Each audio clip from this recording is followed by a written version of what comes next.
تم چڑیا کی بچی، تم بارگم کے مقابلہ آ گئی۔ بارگم نے منہ کے کونے سے بہنے والے خون کی لکیر اپنے بازو سے صاف کرتے ہوئے انتہائی تحقیر آمیز لہجے میں کہا۔ اس کی آنکھوں سے شعلے سے نکل رہے تھے۔ تم آج تک مارسیلا کو صرف جارج کی عورت ہی سمجھتے رہے ہو بارگم، اور تم نے مجھ پر اچانک حملہ کر کے قابو پا لیا تھا۔ آج میں تمہیں بتاؤں گی کہ مارسیلا دراصل کون ہے۔ مارسیلا نے ہونٹ چباتے ہوئے کہا۔ او تمہاری یہ جرت کہ تم جیسی گھٹیا عورت بارگم پر گھرائے، بارگم نے جھٹکے دار لہجے میں کہا، اور دوسرے لمحے جیسے بجلی چمکتی ہے اس طرح بارگم کا جسم حرکت میں آیا۔ لیکن دوسرا لمحہ عمران جیسے آدمی کے لیے بھی حیرت انگیز ثابت ہوا جب بارگم اس طرح فضا میں اٹھتا چلا گیا جیسے کوئی راکٹ آسمان کی بلندیوں کی طرف اڑتا ہے۔ مارسیلا نے واقعی انتہائی مہارت سے کلا بازی کھائی تھی، اور اس کا اوپر والا جسم نیچے اور نیچے والا جسم قوس کی صورت میں اوپر کو اٹھا تھا، اور یہ عین وہی لمحہ تھا جب بارگم کا جسم رکتا ہوا مارسیلا کے جسم کے اوپر پہنچا تھا۔ مارسیلا کی ٹانگیں قوس کی صورت میں اوپر کو اٹھیں، اور ساتھ ہی اس کے دونوں پیر اکٹھے رہنے کے بجائے ذرا سے کھل گئے۔ نتیجہ یہ کہ ایک پیر کی ضرب بارگم کے سینے پر اور دوسری اس کی ناف پر پڑی، اور بارگم راکٹ کی طرح سیدھا چھت کی طرف اٹھتا گیا۔ بارگم کے اوپر اٹھنے کی رفتار اس قدر تیز تھی کہ وہ اپنے آپ کو سنبھال نہ سکا، اور اس کا سر ایک زوردار دھماکے سے ٹھوس چھت سے ٹکرایا۔ مارسیلا بجلی سے تیزی سے کلا بازی کھا کر اٹھی اور ایک طرف ہٹ گئی، اور بارگم بری طرح چیختا ہوا واپس نیچے گرنے لگا۔ نیچے گرتے ہوئے اس کا جسم 45 کے زاویے پر آ گیا تھا کہ یکلخت مارسیلا ایک بار پھر اچھلی، اور اس نے ہائی جمپ کے انداز میں اچھل کر جوڑوں کا انتہائی ماہرانہ انداز میں استعمال کیا، اور بارگم کی پسلیوں پر اس کی ہتھیلی اس قدر قوت سے اور صحیح زاویے پر پڑی کہ بارگم کا جسم ایک بار پھر بندوق سے نکلنے والی گولی کی طرح کنٹرول روم کی دائیں طرف کی دیوار سے ایک خوفناک دھماکے سے جا ٹکرایا، اور اس بار بارگم کے حلق سے ایسی چیخ نکلی کہ جیسے اس کی روح اس کے جسم کا ساتھ چھوڑ رہی ہو۔ وہ نیچے گر کر پانی سے نکلی ہوئی مچھلی کی طرح تڑپنے لگا۔ مارسیلا ایک بار پھر اس کی طرف بڑھنے ہی لگی تھی کہ عمران نے اس کا بازو پکڑ لیا۔ بس مس مارسیلا، وہ بے ہوش ہونے والا ہے۔ ویسے ہمیں آپ کی مہارت پسند آئی ہے، ویل ڈن، عمران نے مسکراتے ہوئے کہا، اور مارسیلا کی آنکھوں میں مسرت کے چراغ جل اٹھے۔ بارگم واقعی چند لمحے تڑپ کر بے ہوش ہو چکا تھا۔ جوزف، اسے اٹھا کر درمیان میں رکھو اور اس کے پیر ہاتھ رسی سے باندھ دو، اور جوانا، تم ٹائیگر کو ہوش میں لاؤ، اس نے خاصا آرام کر لیا ہے، عمران نے جوزف اور جوانا سے مخاطب ہو کر کہا، اور جوزف اور جوانا تیزی سے ان دونوں کی طرف بڑھ گئی۔ مادام مارسیلا، ہاں واقعی مارشل آرٹ میں انتہائی مہارت رکھتی ہیں۔ میں نے آج تک صرف آپ کی تعریف سنی تھی، لیکن آج میں نے اس کا مظاہرہ اپنی آنکھوں سے دیکھ لیا ہے، جیکر نے بڑے عقیدت مندانہ لہجے میں آگے بڑھ کر کہا۔ شکریہ مسٹر جیکر، مارسیلا نے مسکراتے ہوئے کہا۔ مسٹر جیکر، آپ کو میں نے کہا تھا کہ آپ خفیہ راستوں کا چکر چلا کر بارگم سمیت اس کے کنٹرول روم میں پہنچنا، اور آپ کی جہاں پہنچنے پر ہی ساری پلاننگ کا دار و مدار تھا، لیکن آپ میری توقع پر پورے نہیں اترے۔ عمران نے جیکر سے مخاطب ہو کر سرد اور خشک لہجے میں کہا، میں سخت شرمندہ ہوں پرنس، میں نے آپ کے احکامات کے مطابق بارگم کو چکر دے دیا تھا، لیکن عین اسی لمحے ٹیری مادام مارسیلا اور آپ کی گرفتاری کی اطلاع دینے اندر گھس آیا، اور پھر بھی میں نے کوشش کی کہ بارگم کے ساتھ مین کنٹرول روم میں پہنچ جاؤں، لیکن بارگم نے انکار کر دیا۔ ایک تو بارگم خوفناک لڑاکا ہے، اس لیے میں اس پر ہاتھ نہ اٹھا سکتا تھا، دوسرا ٹیری مسئلہ تھا، تیسرا باہر کمپیوٹر کنٹرول تھا، پھر ٹیری نے اچانک دوستانہ انداز میں مجھے کرسی پر دھکیل کر نہ جانے کیا کیا کہ ایک فولادی چادر فرش سے نکل کر میری کرسی کے اوپر سے ہوتی ہوئی دوسری طرف فرش میں غائب ہو گئی، اور میں اس طرح بند ہو گیا جیسے کسی آدمی کو لوہے کے صندوق میں بند کر دیا جائے۔ میں نے آپ کے دیے ہوئے بٹن کی مدد سے اس چادر کو تباہ کر دیا، اور پھر میں نے ایک آدمی سے کمپیوٹر باکس بھی حاصل کر لیا اور اس کا کوڈ نمبر اور ایریا بھی معلوم کر لیا، اور پھر میں ایک ایسے کمرے میں پہنچ گیا جہاں سے مجھے اس آپریٹر تک رابطہ قائم کرنے کا موقع مل گیا جو کمرہ نمبر 8 کو کنٹرول کر رہا تھا۔ میں نے اسے کنٹرول میں کر کے وہ سلنڈر ہٹوائے، لیکن پھر بارگم فرار ہو گیا، اور اچانک ہی مجھ پر چھت سے ایسی شعائیں گری کہ میں بے حس و حرکت ہو گیا۔ اس کے بعد مجھے اس کمرے میں پہنچا دیا گیا جہاں آپ کو بے ہوشی کے عالم میں پہنچایا گیا تھا۔ جیکر نے شرمندہ سے لہجے میں اپنے ساتھ گزری ہوئی پوری تفصیل بتا دی۔ او اچھا، تو یہ حالات تھے۔ بہرحال آپ کے اچانک سلنڈر ہٹانے سے بارگم کو فرار ہونے کا موقع مل گیا، ورنہ میں نے اسے وہیں کمرہ نمبر 8 میں ہی قابو کر لیا تھا۔ بہرحال ٹھیک ہے، آپ کا واقعی قصور نہیں ہے، حالات بھی اس طرح بدل گئے کہ آپ بے بس ہو گئے، عمران نے اس کے کاندھے پر تھپکی دیتے ہوئے کہا، اور جیکر نے سر ہلا دیا۔ اسی لمحے ٹائیگر نے کراتے ہوئے آنکھیں کھول دیں، جبکہ جوزف اس دوران ایک رسی تلاش کر کے بے ہوش بارگم کے ہاتھ اور پیر باندھ چکا تھا۔ ٹائیگر نے جب ہوش میں آتے ہی اپنے سامنے عمران اور اس کے ساتھیوں کو کھڑے دیکھا تو اچھل کر کھڑا ہو گیا، لیکن اس سے پہلے کہ وہ کوئی بات کرتا اچانک شیشے کے کیبن سے ایک آواز سنائی دی اور عمران نے ہاتھ اٹھا کر سب کو خاموش رہنے کے لیے کہا اور تیزی سے کیبن کی طرف بڑھ گیا۔ آواز اسی مشین سے آ رہی تھی جو اس کیبن میں موجود تھی۔ ہیلو ہیلو چیف باس، میں جیکب بول رہا ہوں۔ کمپیوٹر بند ہو گیا ہے، مشینیں بھی بند ہو گئی ہیں، وہ آدمی جو بلیک روم میں بند تھے وہ بھی غائب ہو چکے ہیں۔ بلیک روم کا دروازہ ٹوٹا ہوا پایا گیا ہے اور نمبر 31 اور 33 راہداری میں مردہ پائے گئے ہیں۔ ان کی گردنیں ٹوٹی ہوئی ہیں اور ان کی مشین گنیں غائب ہیں۔ ہم نے ان آدمیوں کو پورے ریڈ پوائنٹ میں تلاش کیا ہے لیکن وہ کہیں نظر نہیں آئے۔ اب ہمارے لیے کیا حکم ہے باس؟ بولنے والے نے مکمل رپورٹ دیتے ہوئے کہا۔ جیکب، اچھا ہوا تم نے خود ہی کال کر لیا، میں ابھی تم سے رابطہ کرنے والا تھا۔ دشمن ایک خفیہ راستے سے نکل کر جا رہے تھے کہ میں نے انہیں ختم کر دیا ہے، لیکن انہوں نے مین کنٹرول روم کی بہت سی مشینری تباہ کر دی ہے، اس لیے فی الحال ریڈ پوائنٹ بند کیا جا رہا ہے۔ تم یہاں موجود سب افراد کو لے کر شہر چلے جاؤ، میں 1-2 روز میں تمہیں مزید احکامات دے دوں گا۔ عمران نے بارکم کی آواز اور اس کے مخصوص لہجے میں بات کرتے ہوئے کہا۔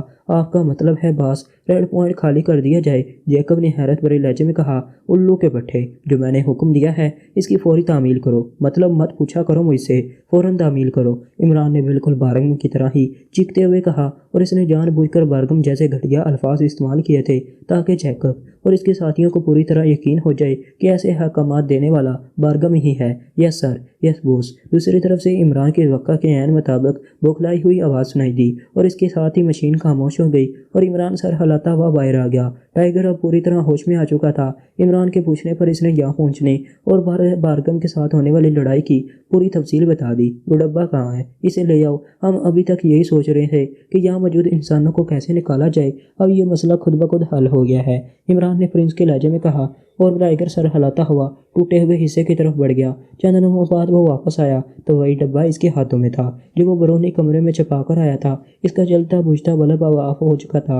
عمران نے اس کے ہاتھ سے وہ ڈبہ لیا اور پھر اس کی ایک سائڈ پر موجود ذرا سے ابھار کو انگوٹھے کی مدد سے دبایا تو وہ بلب یکلخت سرخ رنگ میں جل اٹھا اور اب ڈبے میں سے ہلکی ہلکی سائیں سائیں کی آوازیں سنائی دینے لگی۔ عمران نے وہ ڈبہ شیشے کے کیبن میں موجود مشین کے سامنے رکھ دیا۔ بارگم کو اٹھاؤ اور اس خفیہ راستے سے باہر نکلو، عمران نے تمکانہ لہجے میں کہا اور جوزف نے آگے بڑھ کر بندھے ہوئے بے ہوش بارگم کو اٹھا کر کاندھے پر لادا اور پھر ٹائیگر کی پیروی میں وہ مین کنٹرول روم سے نکل کر بیرونی کمرے میں آئے۔ آگے گول اور تنگ سرنگ تھی۔ ٹائیگر لیٹ کر اس میں داخل ہونے لگا تو عمران بول اٹھا، رک جاؤ، کیا سانپ کی طرح بل میں گھسے جا رہے ہو؟ عمران نے کہا، پرنس یہاں سے ایسے ہی گزرنا ہوگا۔ ٹائیگر نے مڑ کر کہا، اس طرح گزرنا پرنس کی توہین ہے۔ عمران نے مسکراتے ہوئے کہا اور پھر وہ جیکر کی طرف مڑ گیا۔ ہم نے دیکھا ہے کہ تمہاری دوسری آستین کا بٹن محفوظ ہے، عمران نے جیکر سے کہا۔ او یس پرنس، اس کے استعمال کی نوبت ہی نہیں آئی، جیکر نے جلدی سے کہا۔ اب آ گئی ہے، اسے توڑو اور ادھر بائیں طرف کی دیوار پر مار دو، عمران نے مسکراتے ہوئے کہا اور جیکر نے جلدی سے دوسری آستین پر موجود بٹن توڑا اور اسے پوری قوت سے اس کمرے کی بائیں طرف کی دیوار پر دے مارا۔ زوردار دھماکہ ہوا اور اس دیوار کے پرکچے اڑ گئے اور دوسری طرف تاروں بھرا آسمان نظر آنے لگا۔ ایک کھلا راستہ بن گیا تھا۔